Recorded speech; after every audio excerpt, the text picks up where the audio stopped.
நமஸ்காரம். 1000 நாமங்கள் 1000 கதைகள் 443வது திருநாமம் க்ஷமாய நமக. விண்வெளியில் உடும்பு போன்ற வடிவில் ஒரு நட்சத்திர கூட்டம் உள்ளது. அதற்கு சிம்சுமார சக்கரம் என்று பெயர்.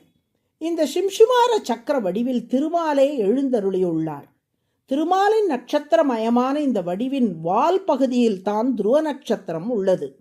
இந்த சிம்சுவார வடிவை பற்றிய முழு விவரம் ஸ்ரீ விஷ்ணு புராணம் 2ஆம் அம்சம் 9ஆம் அத்தியாயத்தில் உள்ளது.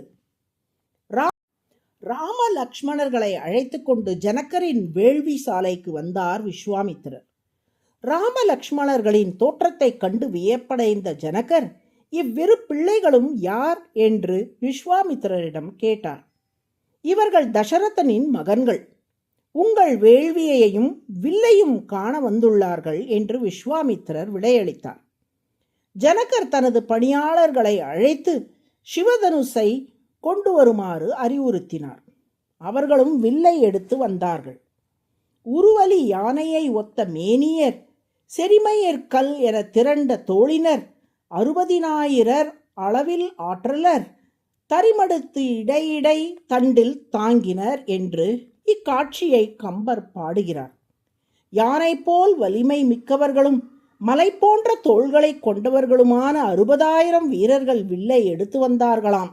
அந்த 60,000 வீரர்கள் தங்கள் தோள்களிலே பெரிய தண்டை தாங்கிக் கொண்டு அந்த தண்டுக்கு மேலே தூண்களை நாட்டி அந்த தூண்களுக்கு மேலே வில்லை வைத்து சுமந்து கொண்டு வந்தார்களாம். அப்போது மிதிலை மக்கள் திருமாலை தவிர வேறு யாராலும் இந்த வில்லை கையால் எடுக்க முடியாது என்று பேசிக்கொண்டார்கள். வேறு சிலர், நம் ஜனக மகாராஜா எதற்காக இந்த வில்லை கொண்டு வந்து காட்டுகிறார்?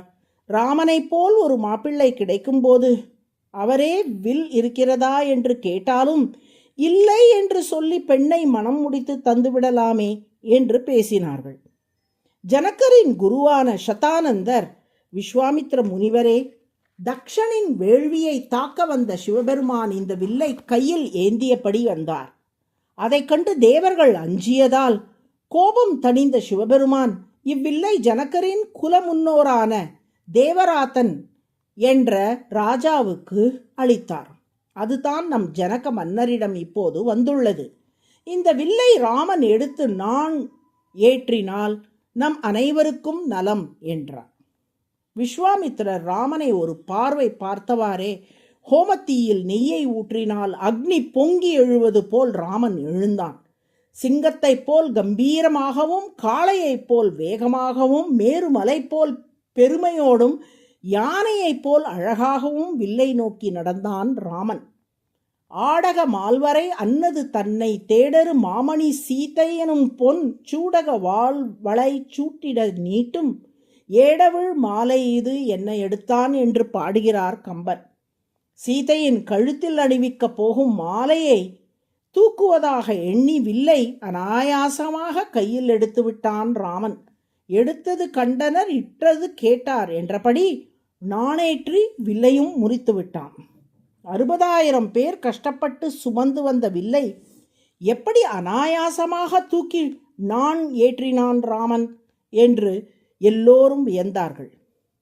அப்போது சதானந்தர் ஜனகரிடம், அரசே, வந்திருப்பவர் சாக்ஷாத் திருமால் என்பதை நிரூபித்து விட்டார் பார்த்தீர்களா? இந்த மொத்த பிரபஞ்சத்தையும் எந்த சிரமமும் இல்லாமல் விளையாட்டாகவே சுமந்து கொண்டிருப்பவர் திருமால். உலகையே அனாயாசமாக சுமக்கும் அவருக்கு இந்த ஒரு வில்லை தாங்கி பிடிப்பது அரிதான செயல் இல்லையே என்றார். மொத்த பிரபஞ்சத்தையும் அனாயாசமாக தான் சுமப்பதை உணர்த்தவே திருமால் விண்வெளியில் சிம்சுமார சக்கர வடிவில் இருந்து கொண்டு நட்சத்திர மண்டலத்தை நிலைநிறுத்தி வருகிறார். சிம்சுமார வடிவில் இருந்து உலகை தாங்க வல்லவராக திகழ்வதால் க்ஷமஹ என்று திருமால் அழைக்கப்படுகிறார். க்ஷமஹ என்றால் வல்லமை மிக்கவர். இங்கே பிரபஞ்சத்தை தாங்கும் வல்லமை மிக்கவர் என்று பொருள். அதுவே சஹஸ்ரநாமத்தின் 443வது திருநாமம்.